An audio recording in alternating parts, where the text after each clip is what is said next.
Bonjour à tous et bienvenue sur le podcast Dragon Whisper où on parle de spiritualité, de paranormal, d'aliens, d'êtres galactiques, de guides et toutes ces choses-là.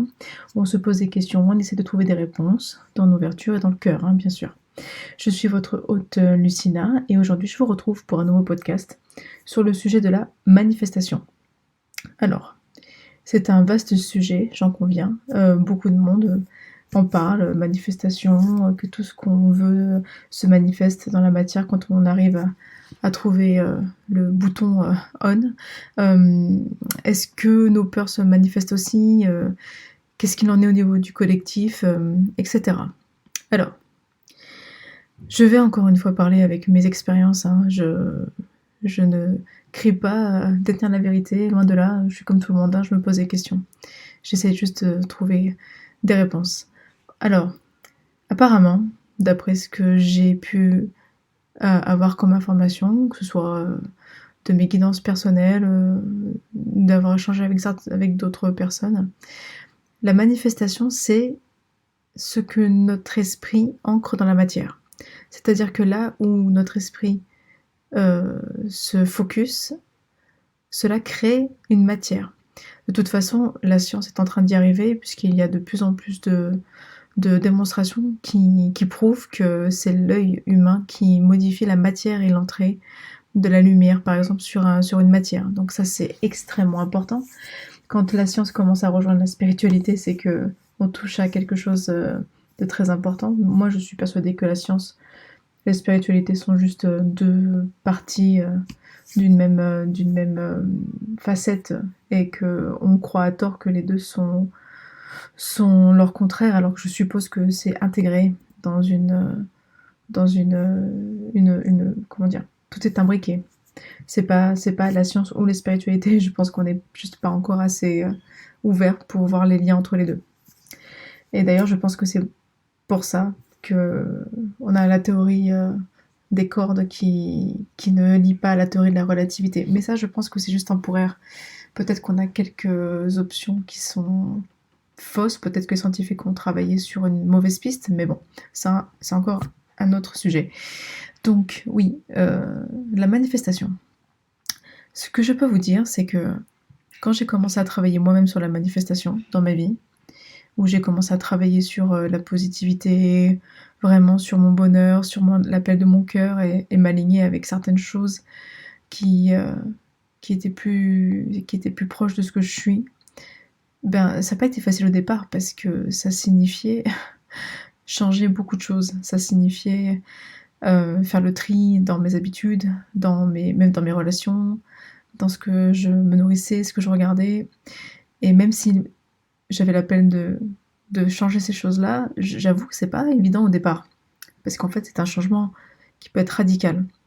Mais quand j'ai commencé à travailler là-dessus, à vraiment euh, travailler sur mes pensées, à toujours essayer de tourner tout en positif, et quand quelque chose de moins positif arrivait, je prenais ça comme une leçon, avoir un détachement aussi quelque part, ne plus vraiment attendre des choses, euh, ne plus être dépendant d'une attente ou d'un d'un événement particulier et de toujours ouvrir le champ des possibles vers, c'est pas le comment qui importe mais le résultat.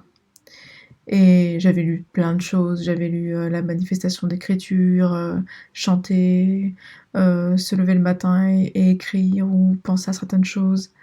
Pareil pour le soir, manifester des écritures pendant la nouvelle lune. Enfin, j'ai vraiment plongé dans plein de choses différentes. Hein.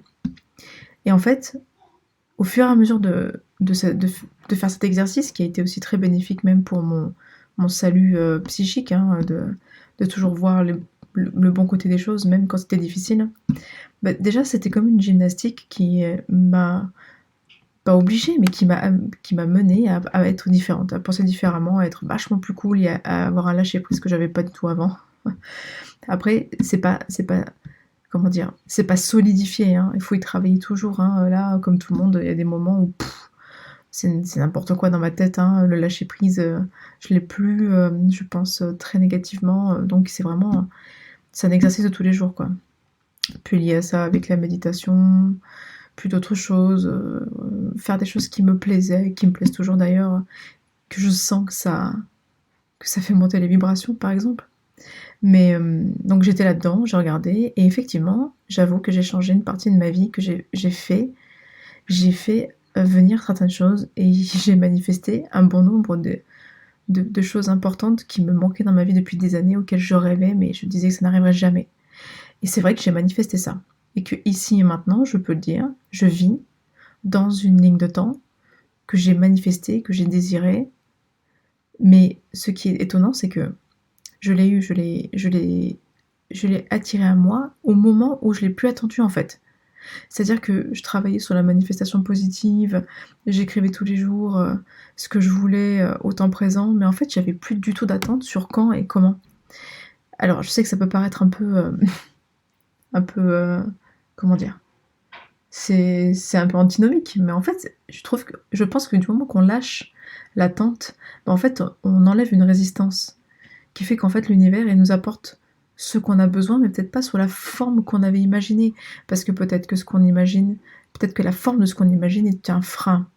C'est un frein à la manifestation d'une ligne de temps qui est plus adéquate avec ce qu'on veut. Donc au fur et à mesure, bien sûr, j'ai manifesté ce que je voulais, et aujourd'hui, je vous parle à un moment de ma vie où j'ai manifesté absolument tout ce que j'avais toujours désiré, mais la forme dans laquelle ça a été manifesté, ça par contre, j'en avais aucune idée, et en fait, je m'en foutais. J'ai lâché prise à ce moment-là. Et donc, au fur et à mesure du temps, quand j'ai commencé vraiment à faire plus de recherches, j'ai bien compris qu'il y avait aussi la manifestation au niveau du collectif. Et c'est là que le bas blesse. Je vais m'expliquer. Si la manifestation est un outil, et juste le résultat de nos pensées faites dans la matière, que si la manifestation ici et maintenant, c'est juste, oui, la matière qu'on a mis ensemble avec nos pensées humaines, d'accord? Eh bien, on peut manifester absolument tout, mais pas que du bien. C'est-à-dire que je sens et que je pense personnellement que on a été modulé, on a été programmé, manipulé pour manifester notre réalité dans un but pas très lumineux. Je pense que notre société actuelle a été manipulée et programmée de génération en génération. Par exemple, j'ai eu des messages comme quoi vieillir, mourir, ça pourrait être différent. C'est-à-dire que on est tous prévus pour mourir, c'est vrai, mais la façon dont on part sur la planète, de croire qu'on doit vieillir dans la décrépitude, de perdre l'usage de notre corps finalement et de finir comme un légume, j'ai eu le message que c'était une manifestation collective. On croit tous tellement qu'on va tous mourir dans d'horribles circonstances, qu'on va perdre la mémoire, qu'on va avoir un cancer, qu'on va être dans un fauteuil roulant. Eh bien en fait ça arrive. Et ça m'amène à cette autre question. Est-ce que nous manifestons une réalité dégueulasse, excusez-moi, depuis des millénaires parce qu'on nous a programmés pour ça? Et je pense que la réponse est oui. Je pense qu'en réalité, tout ce que nous voyons, tout ce que nous écoutons, tout ce que nous connectons dans le collectif humain est retourné contre nous. Je pense que nous sommes les maîtres de notre destin, mais sans le savoir. Par exemple, si jamais on montre aux infos ou à la télé ou dans des films atroces sur la fin du monde, eh bien, nous tous, en train de regarder ce film, nous allons manifester quelque part, dans une ligne de temps, parallèle ou non, cet avenir-là. C'est-à-dire que, et je pense que, quelque part, il y a quelqu'un ou quelque chose derrière tout ça, qui a conscience de notre pouvoir de manifestation et de création, mais comme nous n'en avons aucune idée, c'est un outil puissant de programmation collective. Ce qui m'amène aussi maintenant à l'ascension. Je pense qu'en ce moment, justement, de plus en plus d'âmes s'éveillent et résultat, c'est de plus en plus compliqué de nous maintenir dans cette espèce d'hypnose sous cloche. Et je sens et je pense aussi que c'est pour ça qu'ils ont envoyé tout ce qu'on a depuis 2 ans pour freiner toute cette ascension et nous replonger dans dans un système de peur collectif. Vous savez, j'ai remarqué aussi que les gens qui sont devant les infos 2 fois par jour sont beaucoup plus dans la peur et du coup créent cette peur. Et je dois vous dire qu'on est tous responsables puisque il y a beaucoup, beaucoup de gens en ce moment qui se posent des tas de questions sur l'avenir, sur l'ascension, sur les guerres, sur le virus, sur tout ce qui a été mis en place pour contrer la pandémie, sur ce qu'on doit faire ou non pour aider les énergies. Ou alors en ce moment c'est un peu la mode, ces 3 jours de nuit, c'est cette espèce de 3 jours de nuit apocalyptique où beaucoup de monde voit que ça va être une sorte de fin terrible. Et c'est pas que c'est faux, c'est que je crois que si tout le monde se tourne vers ce genre de ligne de temps, si tout le monde se focus sur ça, ça va arriver. Mais ça va pas arriver parce que c'était censé arriver. Je pense que ça peut arriver suivant les formes que le collectif crée. C'est-à-dire que je pense que nos guides, ils n'arrêtent pas de nous mettre en garde sur certaines choses qui peuvent arriver, mais à chaque fois, ils nous disent quand même que tout peut changer au dernier moment.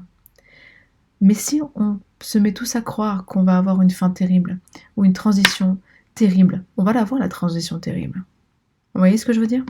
Alors que si on est tous ancrés dans nos cœurs et qu'on manifeste que quoi qu'il arrive, tout va bien, qu'il y aura de la lumière et que ce sera peut-être quelques jours un peu difficiles, mais que si au fond de vous, vous sentez que tout va bien, ben ça ira. Et je trouve qu'il y a en ce moment un danger, puisque même la communauté spirituelle est divisée. Nous sommes les créateurs de notre réalité et nous avons une responsabilité. Alors je sais que c'est pas évident de clarifier tout ça avec tout ce qui se passe en ce moment et puis même au niveau des vies de tous les jours, hein, entre l'essence qui explose, le prix de tout qui est en train d'exploser. J'ai bien conscience qu'on est tous dans un challenge énorme. Moi la première. Je sais que c'est compliqué, que c'est difficile, mais justement, ils nous balancent tout ce qu'ils peuvent là, pour justement nous remettre dans un chemin qu'ils veulent pour nous, c'est-à-dire une sorte d'esclavagisme passif qui ressemble à une liberté. Mais là où le bas blesse, c'est que c'est nous qui créons tout ça. Et c'est nous qui autorisons ce délire à un certain niveau. Et je pense que c'est là la clé aussi de l'éveil. C'est nous-mêmes, nous sommes nos propres bourreaux en fait. En fait, on est là, attachés en attendant que quelqu'un vienne nous délivrer de nos cellules, de nos prisons, là. Alors qu'en fait, on est le bourreau, on est le gardien, on est les clés, il suffirait qu'on ouvre la porte et c'est bon. Mais on nous a fait toujours croire depuis toujours qu'on était nuls, on avait toujours besoin d'une aide extérieure pour tout faire. On nous habitue depuis qu'on est tout petit d'aller à l'école, parce qu'à l'école il y a une hiérarchie, il faut écouter le professeur, la seule et unique voix c'est la voix qu'on nous enseigne, tout le reste on est divergent si jamais on pense autrement, si on pose trop de questions on est considéré comme un enfant à problème, si on rentre pas dans le système on est considéré comme un ado à problème, puis le temps passe et on devient adulte et on rentre dans les dernières années de nos études avec plusieurs options, comme si c'était une liberté, alors qu'en fait c'est pareil, c'est toujours faut rentrer dans des cases, et jamais on rentre pas dans des cases, on est considéré comme un adolescent en faillite, un jeune adulte qui est en train de chuter, alors qu'en fait c'est le système qui est complètement déglingué, quoi.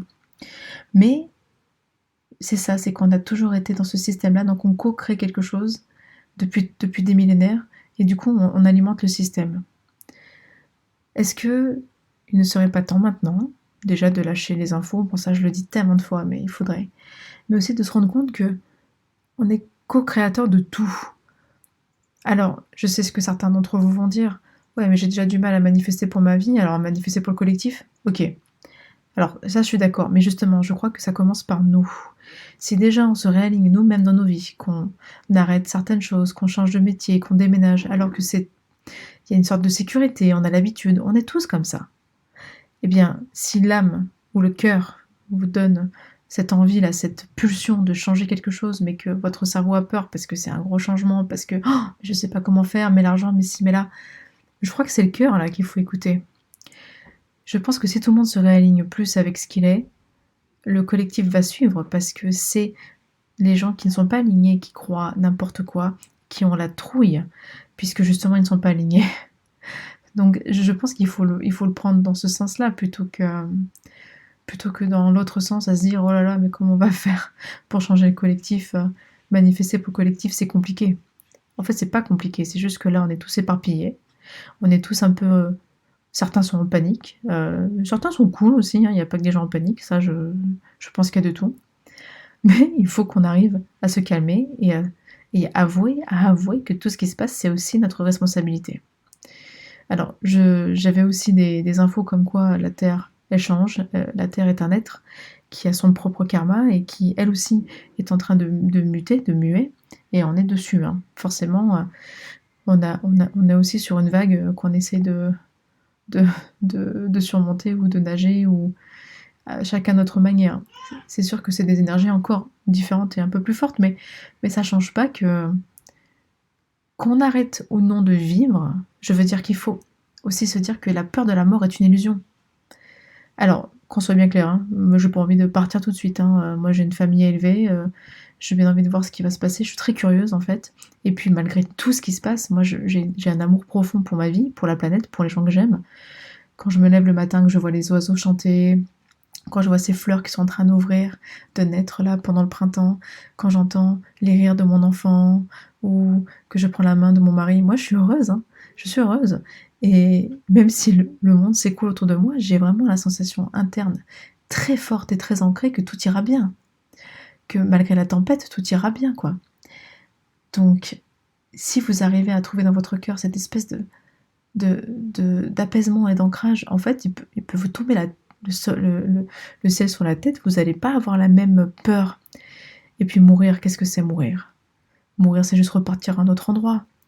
Il faut avoir confiance en l'univers, quelque part. Et je pense qu'en fait, on nous tient au niveau collectif un petit peu, et on détourne notre manifestation parce qu'on a la peur de mourir.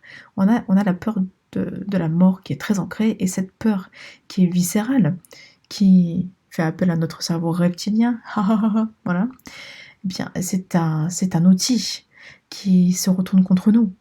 Alors que si on était tous là, tranquilles, sans avoir peur de partir, puisque beaucoup d'entre nous sur la Terre, on pense qu'il n'y a rien après.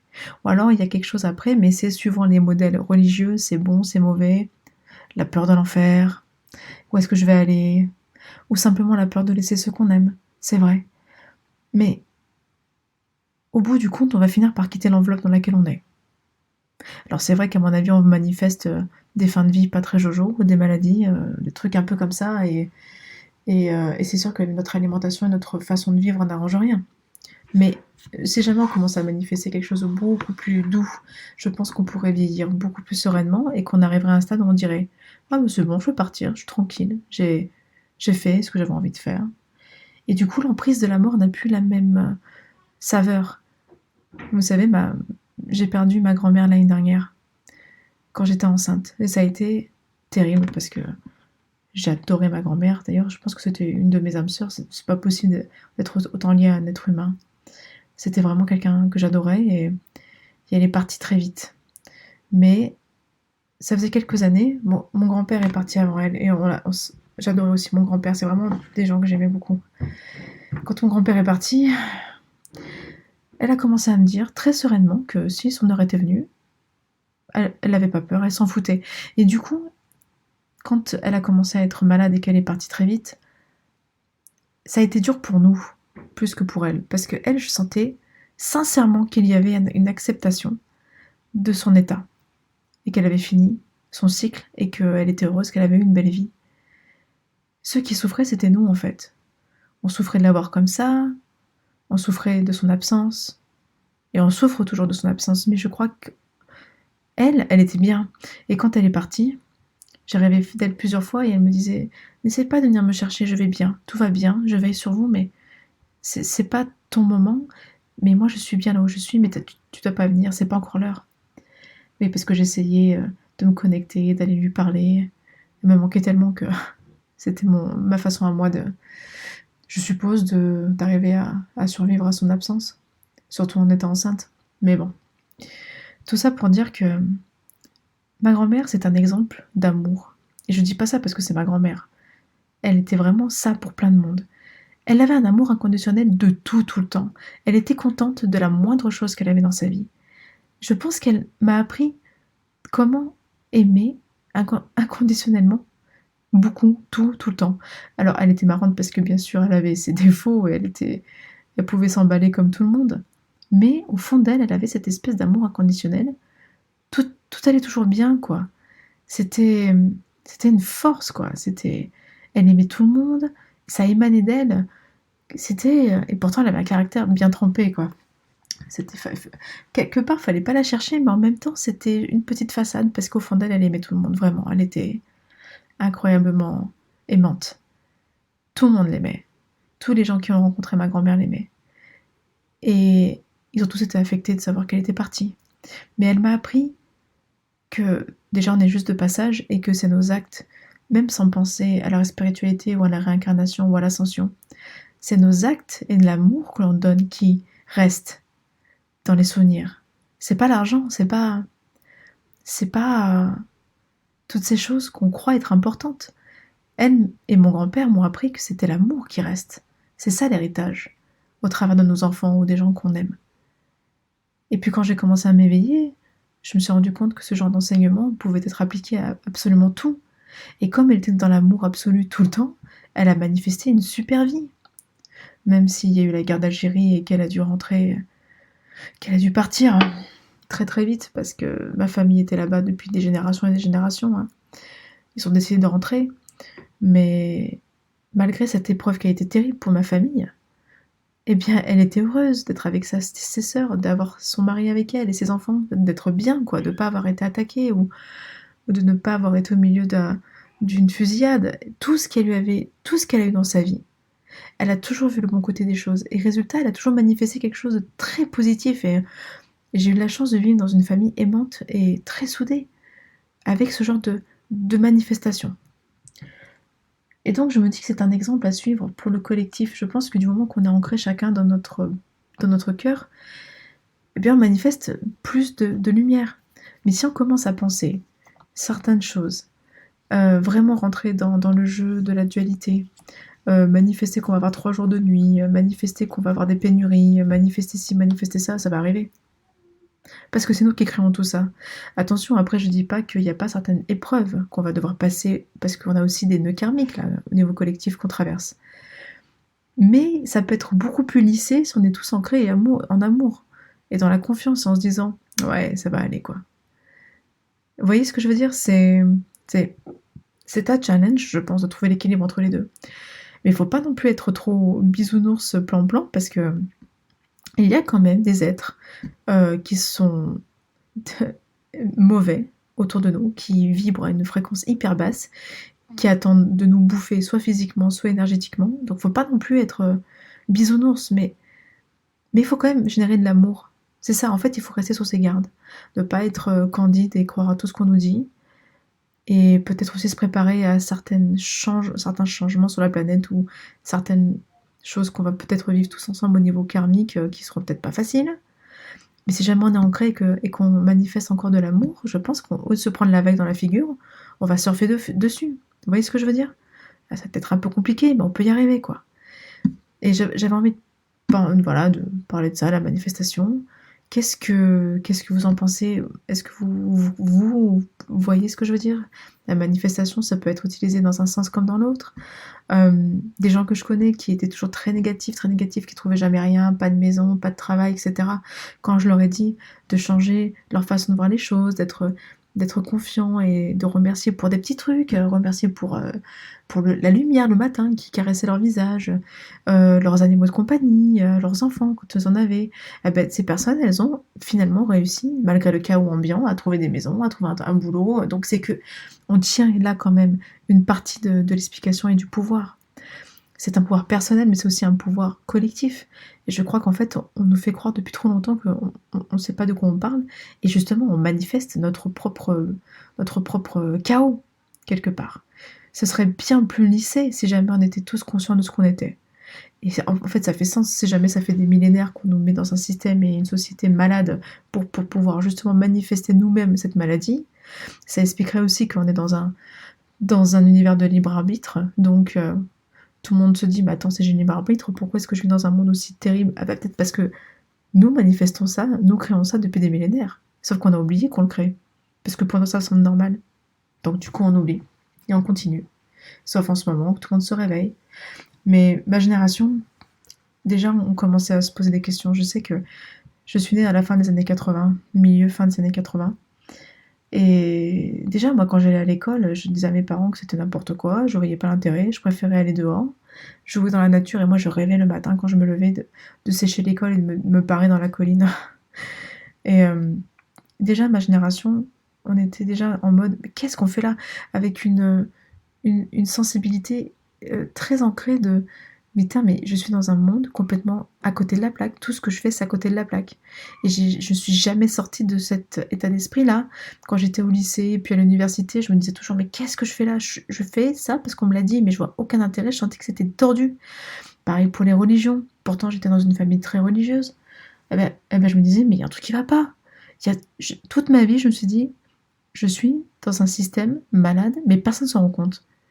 Je pense que de toute façon, ce qui se passe maintenant, c'était appelé, c'était prévu depuis très longtemps. Donc, forcément, comme c'était prévu depuis longtemps, je pense que la contre-attaque était prévue depuis longtemps aussi.